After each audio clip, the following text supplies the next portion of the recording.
12:30 sir eh. Magandang tanghali po. Ngayon ay araw ng Sabado. At pabalik na po kami ng Manila. Ito, kaalis lang po namin sa bahay po ng Shopee ni Pure Health. Ayan, shout out po sa kanila. Maraming salamat po kasi sa kanila kami natulog ng 2 gabi. Ayan. Saka pinabaunan tayo, no? Saka sa lola ni Pure Health. Kaya maraming salamat po sa kanila. At saka sa mga kapitbahay niya, ng mga kamag-anak niya po na nandito na tinanggap kami. Pinakain, pinasikaso nila kami. So, maraming salamat po sa kanila. At nag-enjoy kami sa fiesta po. Ayan, sobrang lakas po ng ulan dito sa kanila. Hindi pa po kami nakakalayo. Katawid paano pala tayo sa Nuanico Bridge? Kumbaga, 30 minutes pa lang yata kami tumatakbo. Masyadong maulan. Ulan init eh. Yun na masama sa kalusugan. Ganito ang bigla kang maulanan. Nabitin kaya na Pure. Nice lang. At least nakaharap-harap. Yan kasi kami talagang close na apat. Si Tio si Ninyo at saka si Iga. Ako, apat kami talaga yan. Kahit saan makarating, hahanapin namin ang isa't isa kung saan man kami. Bali yung si Tio kapatid ni Mama, Tioing ko yun. Tapos si Ninyo, pinsan. Tapos si Iga, parang pinsan yata ni Tio Idot. Parang Tiohin na rin namin. Kaso, ganun talaga kami pag nag-uwi. Nandito ako. Sila talagang hinahanap ko. Yung mga pamangkin ni Pure Health, yung mga pinsan, yung mga tiyahin, mga kapitbahay, lahat naman po sila maayos ang pagtanggap ng magbisita. So, ayan, nabitin lang ng konti. So, kailangan namin umuwi dahil May trabaho tayo sa diet. may trabaho si Pure Health. At 1 linggo lang ang paalam niya, nakakahiya naman din. Di ba? Namimiss na ako ni Ninong, oh no! No Baka ikaw labas. ang namimiss mo. No labas. Ayan, namimiss niya po si Rabay. Malapit na. Siguro bukas po, nandun na kami sa Monday po yung pasok na ako. nandun na kami sa Dait. Di Lunes, trabaho na naman ulit. Balik sa Back to work. And tapos normal na naman ang buhay. Thank you pala kay Ate Ani. Salamat po ate. Maraming salamat po. Thank you po ate. Dahil mga salamat. Siyempre kay Ate Connie. Kay Ate Jenny. Thank you po kasi yun nga. Yung pagbiyahe natin, nakasuporta sila. Hindi nila ko iniwanan. Meron talaga silang pabaon sa akin. At hindi ko naman po yun talaga, hindi ko sinolo. Dahil yung mga charity natin, lahat ng binigay ng nagpaabot sa akin kay Ate Connie, kay Ate Jenny, kay Ate Ani Haramilla. Yun din po ang ginamit ko dun sa pagbablog namin. May i-upload po ako, abangan niyo po. Yan, Dahil yung lula ko po ay, yan po, basta abangan niyo po yung upload ko. Yan, abangan nyo po. At salamat po kay Ate Jenny, kay Ate Connie, at lalo-lalo na kay Ate Ani na lagi nakasupport Yeah. ako. No? Maraming salamat Ate Ani Thank you Haramilla. po. Ayan, Salamat po. Ayan, uwian na. Hindi na naman natin alam kung ano na naman ang magiging experience po natin dito sa kalsada. Abangan niyo po sa Nuanico. Ayan, tignan natin mamaya. Kasi may kunting sa Nuanico Bridge. May kusot. Bigla pong hinold ang mga dumadaan dyan. Ayan, Hindi tignan. lahat pwedeng dumaan. Abangan natin kung pwede tayong makadaan. Pwede makalusot. Pero tingin ko, kaya ito kasi maliit lang naman natin. May mga pinagbabawal po sila ngayon. Sana po makalusot kami dun sa San Juanico Bridge. Ano? Kaya hindi po natin napasyalan yung yung MacArthur Highway. MacArthur Park. Yun. Kasi under construction din. Palagi na lang. Tuwing punta ko dito, under construction. Under construction, tapos nung dumaan naman po kami, kukunan po natin sana yung yung part. So, ang lakas po ng ulan, sobrang ulan, kaya hindi natin nakuhanan. Hindi ba naman kuhaan kasi may mga bakod siya na Tsaka bawal na rin pong pumasok dahil i-renovate daw po ang MacArthur. under construction. Yan. Parang na lang, tuwing punta ko dyan, ganyan. Kaya hindi natin nasilip si MacArthur, sayang eh. Ako gusto ko rin dahil first time ko din to eh. Hindi, babalik naman tayo dito. Babalik pa tayo, hindi pa tong huli. Marami pang beses yun ang ko. Parang may plano ka pa. Yes, kasi enjoy ko na yung makasama yung mga kamag-anak. Mahirap kung kailan Basta ayoko na nang ganun uuwi ako problema. Uuwi uuwi ako na ano. Ay, magpasalamat ka sa mga tiyahin mo. Ay, thank you po kay Tio Albert, syempre kay Tia Winning, dami mga salamat. Kay Tio Idot, kay Tia Min, at kay Tata Okay, thank you po kasi Kay ninyo. kay ninyo. Tuwing punta ko talaga silang nag-ano dyan sa akin. Sila nag-accommodate. Lahat naman ang tiyahin ko. Tia Huling. Kaso hindi ko lahat mapuntahan ng bahay nila dahil Sila marami. Alvin, yung tatay niya. Ayan, thank you din sa kanila kasi Ano yun? tinanggap kami. Ang tawag dun sa tatay ni Alvin ay si Tata Okay. Konsihal pero Rocky siya, yun, di ba? ah. Konsihal. Ayan. Shout out kay Consiel Cesar. Cesar ang pangalan. Nanalo. Yes, congrats and thank you very much for accommodate.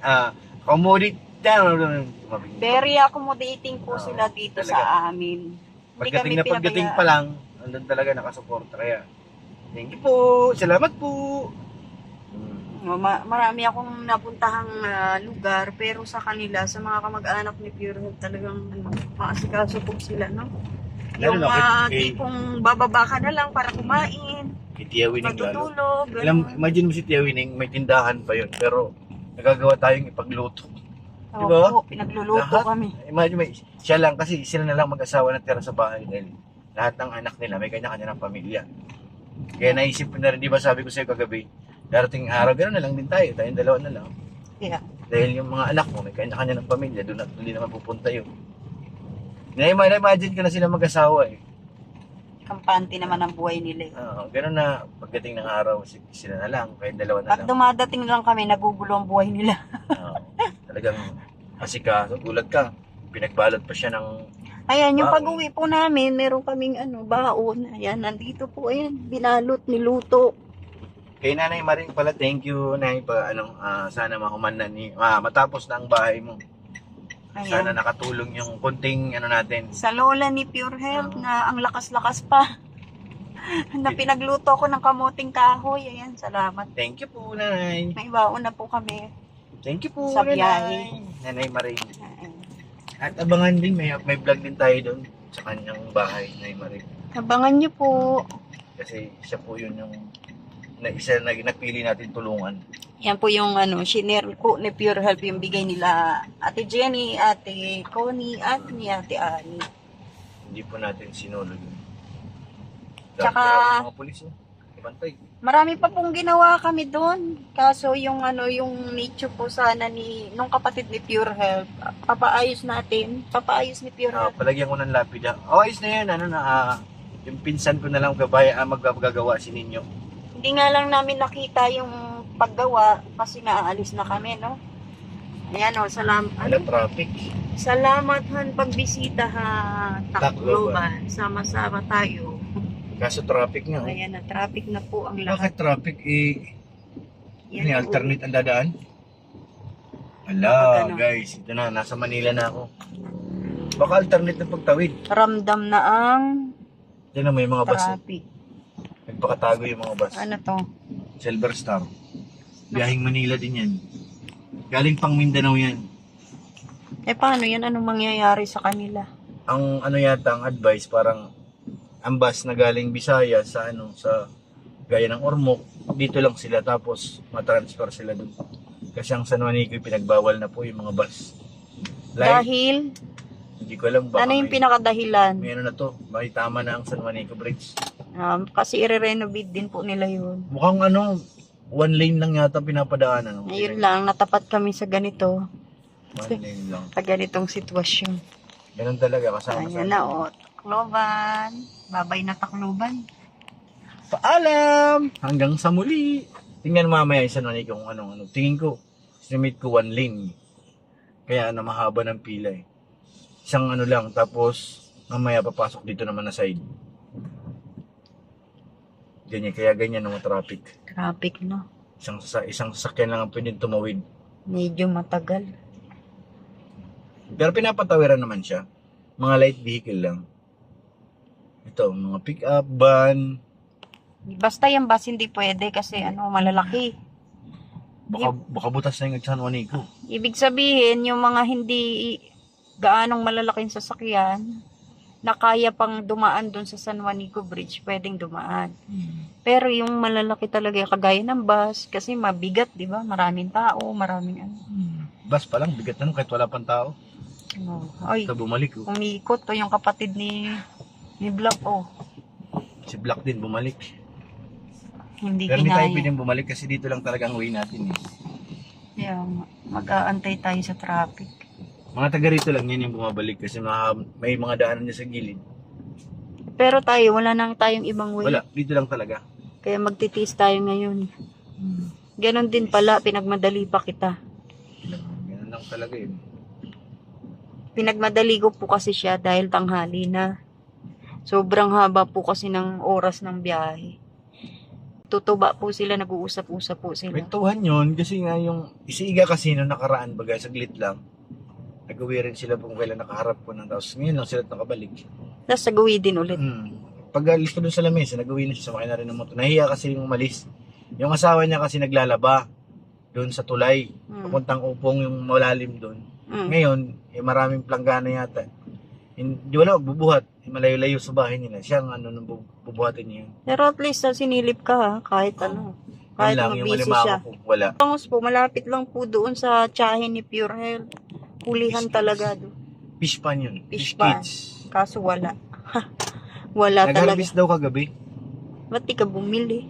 Eh wala naman, di naman na ano yun, matingi. Kailangan ang bibili nun yung mga taga-fish kids. Banyera. Mga bantay, makakabili ka ng tingi-tingi. Ay, kaya wala kaming nadalang fish. Ayan na, naku, traffic na po. Isang lane lang ang tatawid eh. Kabilang lane lang ang papadaanan. Hindi lang. 1:07 na po ng hapon. Leaving na talaga kami.